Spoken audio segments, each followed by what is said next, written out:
Hello, hello. Welcome to 365 Days Live with New. I am coming to you from my car, and I just got back from picking up some allergy medicine for Robert, and I wanted to come from my car and share with you before I go up. It always feels so good to do the lives in all different places depending on how I'm feeling.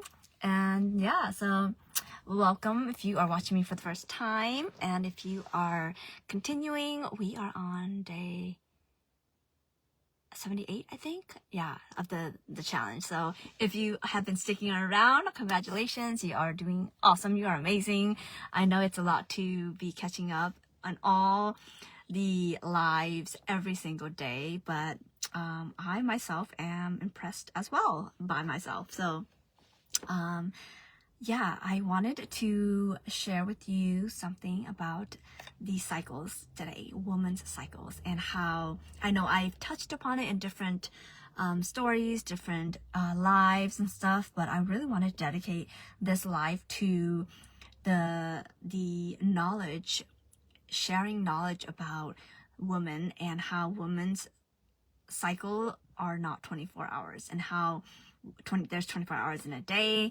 The world is run based on the world, and work is based on a 24-hour cycle, and how much of that is built by men and for men. And women, we, if you go back in the days, like, we were meant to be home, and we took care of the house, and we cooked, and we really had that life. And the men were the one that went out and provided and made the money, right? And obviously both roles are very important, but they're just different. And I think, like, I haven't done much research into, like, the whole how everything became to be, but that's not the point today. The point today is to help you realize that if you identify as a woman, and if you do have or have had a cycle, for you to understand that this 24-hour cycle thing is not meant for women. We actually function on a monthly cycle, a 28 to 30 day cycle, because of our period. So today I want to educate and want to share this knowledge with you, because again, knowledge is potential power, and what you do with that knowledge, the knowledge that I'm going to share with you, is up to you. Okay, so when I found this out about myself and my energies, and it helped explain a lot of things about why I feel certain ways before my period, and during my period, and after my period. So in a simple, let's just say, if you have a regular period, there's 4 cycles, 4 phases that you go through. And the first one, and I'm talking about this because I am coming up on my period, and I was like, why am I feeling this way? And then of course I was like, oh, of course, I look at my little app. I have a little app on my phone, and it tells me, like, I track my cycle. I put when my periods are, and it kind of gives me an estimate of when my phases are. So the different phases are, of course, your menstrual cycle phase. Then you have your follicular phase that comes after that. And then you have your luteal phase. Okay, ovulation, and then luteal.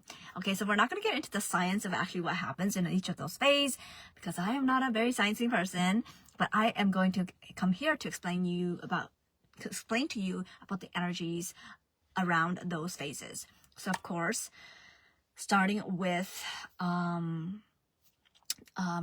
the phase I am in right now, I am in the luteal phase. And the luteal phase is also referred to as the autumn, the inner autumn phase, the fall, where things are slowly slowing down. I'm wrapping things up. My energy levels are tanking. My body is getting ready to be to actually don't really understand the science of, like, what the body does when it actually goes into menstruation. But anyway, my body's getting ready to bleed, and to do what it needs to do in order to keep my body healthy and regulated for in the future if I do want to have a kid. And so it's like the slowing down of the body. So the energy is lower. I'm around this time, I'm more sensitive. I have noticed that I'm more needy. I'm more particular about things. I have a higher sensitivity. And before I started tracking my cycle and understanding all of this, like, it was like going all crazy. It was going haywire. Like, I was having emotional ups and downs. And then, of course, on top of that, I was having compounded emotions of judging myself for having those ups and downs. But now that I have understanding of like when it's coming up, and if I do start feeling emotional and sensitive, that is kind of out of the scope, then I understand, well, it makes sense because I'm in my luteal phase. And so the luteal phase is the longest, and it goes about like 7 to 10 days. And then after that, like, I'm about to be on my period, so I'm about to actually exit the luteal phase and go into the menstruation phase, which is when I actually, start bleeding.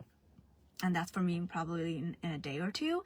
And of course, when I'm in that phase, sometimes I just want to snuggle with the blanket on the couch and do nothing all day. I do get like cramps, period cramps, and I used to get them so bad.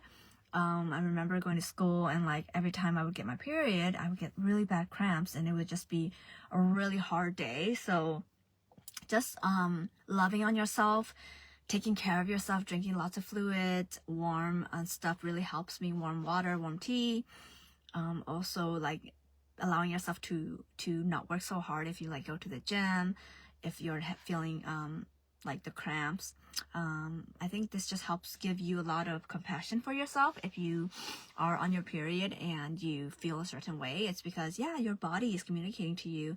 So it's important to listen and to honor what your body is asking for. And this is, of course, going back to us listening and understanding and being able to communicate with our body. So after the menstruation cycle, which for me usually lasts about 7 days, then we move into your follicular phase, and that is called I forgot to tell you, the menstruation phase, the bleeding period is actually called the winter. So when we go into the follicular phase, that is the spring. So it's the spring, which is, what it sounds like. It's like you're coming back out of that like hibernation. You're getting a little bit of your energy back. That progesterone is, the estrogen is coming back. You're getting more life in you. You can, this is a good time to like start planning for things, start doing a little bit more, start cleaning, start cooking, like you slowly start to like thaw, and you slowly start to come out, and you have a little bit more energy during this follicular phase. And then after that, the last, not the last, but in my chronological order, the last cycle phase is the summer, which is going to be the time, the ovulation phase, which is the time that you will have the most energy. And this is when you actually execute on everything that you planned for in the follicular phase, the spring phase. So you're going out, you're, meeting people, you're, running your errands, you're running the programs, you're meeting the people, you are taking on the projects, or you're finishing the projects, whatever it is. The ovulation phase is going to be where you have the most energy, and it's really good to, plan things to be around this time so that you can, 99% of the time for me, that you're going to be like high energy, and at least you will have, the energy to do so. So yeah, just those are the 4 simple phases of the menstrual cycle. But I just find it so important that women understand their cycles, and that they don't expect themselves to be a man, like in terms of their ability to recharge and feel the same every single day. Because I talked to Robert, my fiance, and once he understood the menstrual cycle, it blew his mind. He now understood on a science level, because he's very into science and data and stuff like that. And once he saw like the chemicals in our body, how it changes, it's so wild to him. And he's like, yeah, like for us guys, we just, go to sleep, wake up, and we're like recharged. We're ready to go again because they operate on a 24-hour cycle. And we women operate on that monthly cycle. So I want to share that, if you are a woman, if you are going through your cycles still, or if you know of someone who does, it's so important to have them share with them this information so that they know more about their body, right? We were never taught this in school. And so unless someone who tells it to you, shares it with you, or if you go out of your way, which, if you're busy, then you're not going to, then you'll never know how your body actually works. And when you don't know how your body works, you override it, and many years of overriding it will condition it to do what it's not really meant to do, and that can cause a lot of stress on your body, and of course lead to other disease in your body, diseases, and so on and so forth. So again, it all comes down to us reconnecting to our body, understanding the language of our body, and everyone is different, everyone is unique, and that is why I encourage you to listen to your own body, assess yourself, just start making little notes, right? Like, you don't have to be like super on point. Like, it took me several years for me to get to this place where I actually am really a lot more tuned in, and I am in the process actually of cycle syncing my cycle with my business, with my passion project. And this is actually the first few weeks that I'm actually trying to commit to doing that. And I know it's hard because I'm not used to doing it. I've said so in the past that I'm gonna like cycle sync with my business, but I actually never took action on it because I don't know, I just like want to do what I want to do. And so I want to double down and try it out, experiment with it. So this past week was my luteal phase, and I felt it. I felt the energy of like not really feeling bubbly and a lot of energy. And it's interesting because I didn't really plan it well, didn't plan it accordingly to my cycle, but it was the week that I was launching my human design project, human design group program. And so I was like, well, that wasn't real smart, but I'm going to try it differently next time. So because I'm going into my winter pretty soon, I'm just gonna chill and let it be and allow my business, my passion project to be on hold, to be in hibernation, and trust that whatever I do have out there is going to reach the people that it needs to during this hibernation time of mine.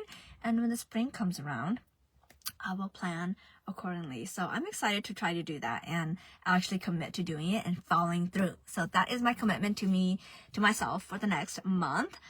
That I am going to actually take this time to rest and not make myself wrong about it. And then when spring comes around, spring as in like my cycle, my follicular phase comes around, I will start planning for things to take action on in my summer, my ovulation phase. So yeah, I will check back in with you to see how that goes, as I'm of course gonna be doing my lives every day. So yeah, I hope that was helpful. Let me know if you have any other questions. Let me know if you have cycled sync before, if you are aware of the different phases in your cycle, and share this with somebody that you know. Tag them in the comments, and I would love to hear from you. So other than that, I'm going to go up to my apartment and start having some breakfast. I actually started juicing today, so I had some celery juice before I went to the store. So when I'm doing like a celery juice cleanse thing with Robert, and so we're doing that for the mornings. And when you do that, you're not supposed to eat 30 minutes after you drink the juice. So it was amazing. And yes, I'm gonna go up and do that and have a chill in terms of my cycle, a chill fall day. All right, even though it's super sunny today, I'm probably gonna go for a walk again later. But that is it for today. I will see you for tomorrow. Bye.